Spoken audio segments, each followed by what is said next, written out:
अगर हम योग दर्शन की बात करें तो योग दर्शन जो है सांख्य का पूरक है, इसलिए इसको शिश्वर सांख्य कहते हैं कि इसमें सांख्य दर्शन के सारे कॉन्सेप्ट और प्लस ईश्वर। इवन तत्व की बात करें तो तत्व में एक ईश्वर ऐड हो जाते हैं यहाँ पे योगा में। और प्रमाण की अगर बात करें तो प्रमाण में दोनों के पास तीन ही प्रमाण है, प्रत्यक्ष, अनुमान और शब्दीय आगम। उसी को प्रत्यक्ष, अनुमान, आगम, प्रमाणानि, ठीक है। इस सांख्य का यूज जो है प्रैक्टिकल लाइफ में, थियरी हो गया हमारा सांख्य और प्रैक्टिकल हो गया योग। इसके संस्थापक पतंजलि हैं, हिरण्यगर्भ को कहा जाता है, लेकिन ऐसे पतंजलि एग्ज़ाम के लिए पतंजलि ही हैं। पतंजलि इसके फाउंडर हैं। अगर हमसे इससे बहुत ही इम्पोर्टेंट सवाल बनता है कि इसके मेन भाष्यकार कौन है, जिसका सिलेबस में भी उल्लेख है, वो है व्यास भाष्य। बिना व्यास भाष्य के योग दर्शन को समझना मुश्किल है। योग सूत्र जो है पतंजलि का लिखा हुआ सिर्फ 195 सूत्र का है। उस 195 सूत्र में से सबसे पहले तो समाधि,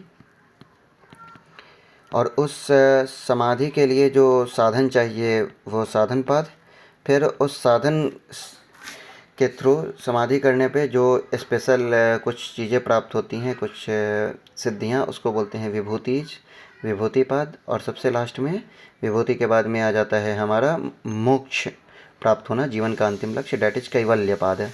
तो पहला बात जो हमको याद रखना है कि 195 सूत्र हैं, जिसमें से पहला में 51, दूसरा तीसरा में 55 और लास्ट में चौथे पाद में 34 सूत्र हैं। चारों पाद का नाम याद होना चाहिए क्रम से।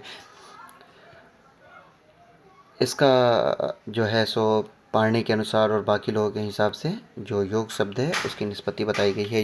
युज्यते अनेना, युज समाधौ, युजिर योगे, युज संयमने, युज जोर घैया प्रत्यय।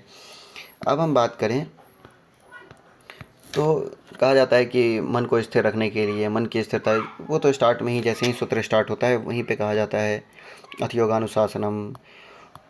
उसके बाद में इस अनुशासन को समझाने के बाद में इसके बाद बताया जाता है कि योगाश चित्त वृत्ति निरोधा, चित्त की वृत्ति मतलब चित्त का जो व्यापार है, चित्त जो इधर उधर भाग रहा है उसको एक जगह रोक लेना, वही है हमारा योग, ठीक है। यहाँ पे एक और बात है कि अथ शब्द के 5 अर्थ हैं अथ योगानुशासनम में, ठीक है। पतंजलि जो इसके संस्थापक है, इनका 3 बुक कहा जाता है, महाभाष्य, चरक संहिता और योग सूत्र। पतंजलि जो है 150 BC से के आसपास में हुए थे, जो कि पुष्यमित्र शुंग का काल है, शुंग वंश का काल है। उन्होंने उस समय यज्ञ वज्ञ कराया था और ये महाभाष्य में इसका वर्णन है। सो इस कारण से तो ब्रह्म विवर्त पुराण के माने ऐसे सब एग्जाम की दृष्टि से नहीं है महत्वपूर्ण। भागवत गीता में जो है 48 बार योग शब्द का प्रयोग हुआ है, 27 बार योगी शब्द का, ठीक है। समाधि के बारे में कहा जाता है चित्तवृत्ति निरोध, योगाश चित्तवृत्ति निरोध, और तब तदा दृष्टु स्वरूपे अवस्थानम, उस अवस्था में दृष्टा जो है अपने स्वरूप में अवस्थित हो जाता है। प्राचीन योग भाष्य के प्राचीनतम भाष्यकार में जैसे ये हो गए व्यास भाष्य हो गया, उसके अलावा जो है वाचस्पति मिश्रादि का भी लिखा हुआ है जो है वो इम्पोर्टेंट हो जाता है। उसके बाद में हम बात करें तो जैसे यहाँ पे हमने पहले भी बात की कि समाधि, साधना, विभूति और कैवल्य है, ठीक है। विभूति का अर्थ होता है नाना प्रकार के सिद्धि। चित्त की वृत्ति जो है 3 तरह से हो सकती है, सात्विक राजसिक, लेकिन यहाँ पे जो कहा गया है चित्त की वृत्ति है चित्तया वृत्तया, ठीक है, वो 5 तरह की होती है, जिसको मेनली 2 भाग में बांटा गया है, क्लिष्ट और अक्लिष्ट, ठीक है। वृत्तया पंचतया, चित्त का जो व्यापार है वो 5 तरह से बांटा गया है, एक होता है क्लिष्ट और एक होता है अक्लिष्ट, ठीक है। उसको फिर वहाँ पे कहा गया है कि प्रमाण, विपर्य, विकल्प, निद्रा, स्मृतयः, ठीक है। तो ये 5 चीज़ में चित्त की वृत्ति लगी रहती है। अब क्वेश्चन आता है चित्त की भूमि क्या क्या है, ठीक है। तो इसको याद रखना है, क्षिप्त, मूढ़, विक्षिप्त, एकाग्र और निरुद्ध। इसके बारे में बताया गया है, थोड़ा बहुत पता होना चाहिए। समाधि की बात करें तो समाधि में 2 तरह के होते हैं, संप्रज्ञात और असंप्रज्ञात समाधि, ठीक है। असंप्रज्ञात में मैं का विबोध नहीं रहता है, ठीक है।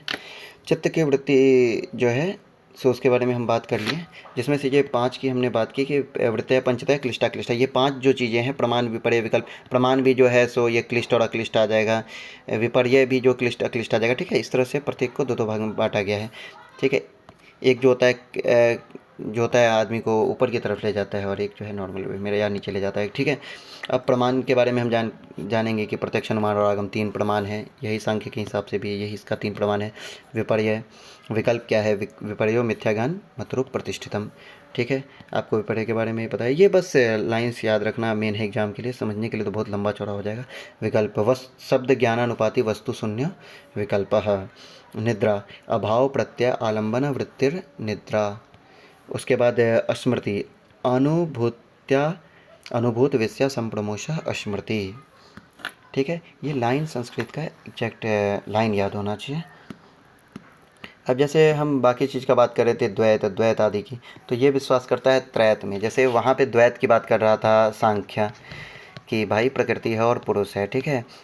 यहाँ पे जब हम योग की बात करते हैं तो योग में बात आ जाता है कि ये त्रैत को मानता है। त्रैत क्या है?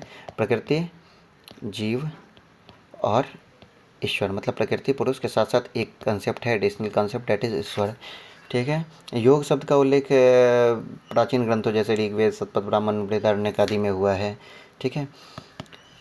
गीता में भी कहा गया है सांख्य और योग अलग नहीं है, ठीक है। हमारे लिए जो परीक्षा की दृष्टि से इम्पोर्टेंट है वो ये है कि पतंजलि ने योग सूत्र लिखा, उस पतंजलि के योग सूत्र पे व्यास भाष्य आया और उस व्यास भाष्य पे वाचस्पति मिश्र का तत्व वैशारदी टीका है। फिर अलबेरूनी का किताब पातंजल है, पतंजल रहस्य जो योगानंद का है। इसके अतिरिक्त विज्ञान भिक्षु का योग वार्तिक, भोजवृत्ति का धारेश्वर भोज, योगमणि प्रभा यति का विज्ञान भिक्षु का योग वार्तिक, भाव गणेश का नागेश वृत्ति, अनंत पंडित का योग चंद्रिका। ईश्वर की परिभाषा लगभग पूछा जाता है बहुत बार, तो ये याद रखना है। शब्द क्लेश, कर्म, विपाक, आशैर, परामृष्ट, पुरुष विशेष ईश्वर। वैसा पुरुष विशेष जो कि क्लेश, कर्म, विपाक, ठीक है, ये सब जो कहा गया है ये टर्म याद रखना है। जैसे क्वेश्चन आता है कि क्लेश क्या है, तो ठीक है, तो हम बताएंगे अविद्या, अस्मिता, राग, द्वेष, अभिनिवेश, ये 5 जो है क्लेश है। कर्म क्या है? तो कुशल और अकुशल कर्म है। विपाक क्या है? कर्मों का फल है। आशय क्या है? कि कर्म फल के अनुरूप वासना आदि भोगों से जो पुरुष विशेष है, मतलब जो अलग है, जो पुरुष को इन सब चीज़ों से मतलब नहीं है, वो खुश है, ठीक है, वो ईश्वर हो गया, ठीक है। हमारे लिए ये एग्जाम की दृष्टि से महत्वपूर्ण हो जाता है। फिर हम बात करते हैं कि अविद्या क्या है। अविद्या के बारे में बात चलती है, तो ये हमको एक्चुअल में पता होना चाहिए कि ये जो डेफिनेशन यहाँ पर ऊपर दे रखा है, अनित्य सुचित दुखांत मसु नित्य सुचिर सुखात्म ख्यातिर विद्या अविद्या, ठीक है। अस्मिता का भी इसी तरह से दृग्दर्शन, और ये पूरा संस्कृत कोटेशन याद रखना है। राग सुखानुसयी रागः, दुखानुसयी द्वेषः, अभिनिवेश का ये बहुत इंपॉर्टेंट हो जाता है एग्जाम की दृष्टि से। और फिर ईश्वर का ये भी कॉन्सेप्ट याद रखना है, तस्य वाचकः प्रणव, ईश्वर का वाचक ओम है, ठीक है। योगांग, ये तो बहुत ही इंपॉर्टेंट हो जाता है। योगांग, योग के 8 अंग हैं, यम, नियम, आसन, प्राणायाम, प्रत्याहार, धारणा, ध्यान, समाधि।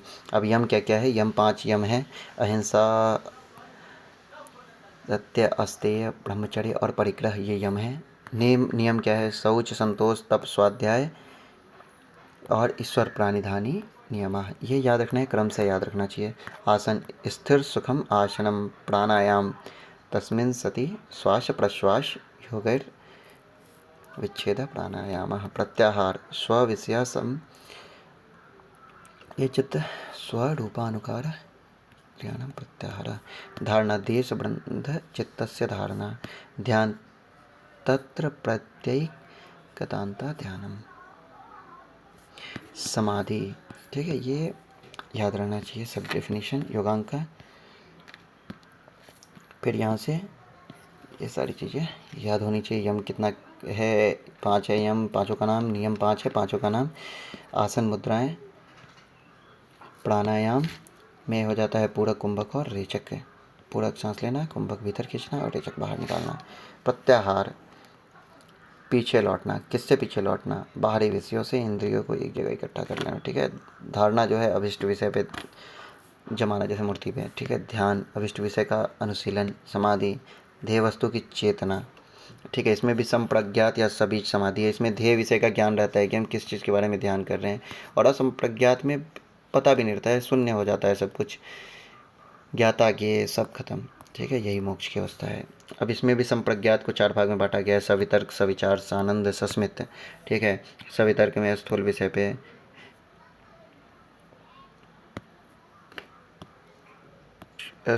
पे, फिर सूक्ष्म विषय पे, सानंद 11 इंद्रियों पे ध्यान, जिससे आनंद की प्राप्ति होती है। सस्मित, इसमें अहंकार बस बच जाता है। ठीक है, चित्त की वृत्ति भी 2 तरह से हमने बात की थी, क्लिष्ट जो क्लेश देने वाली होती है, और अक्लिष्ट जो दुख न देने वाली होती है। अक्लिष्ट में विवेक ज्ञान होता है पूर्ण रूप से, और ई क्लिष्ट जो है अविद्या से उत्पन्न होती है। तो ये हमारा योग दर्शन का बेसिक्स है, जिसको हमको परीक्षा के पूर्व एक बार ये जो सिलेबस में दिया गया कॉन्सेप्ट है, चित्तवृत्ति, चित्त भूमि, ठीक है, ये सबको अच्छे से देख लेना है। अष्टांग योग, 8 योग का,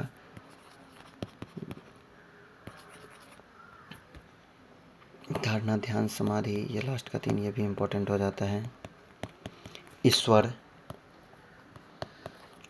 भी इम्पोर्टेंट हो जाते हैं इस दर्शन के लिए। खैर, तो इस तरह से हमने देखा बहुत ही ब्रीफली, बहुत ही आसानी से, जल्दीबाजी में,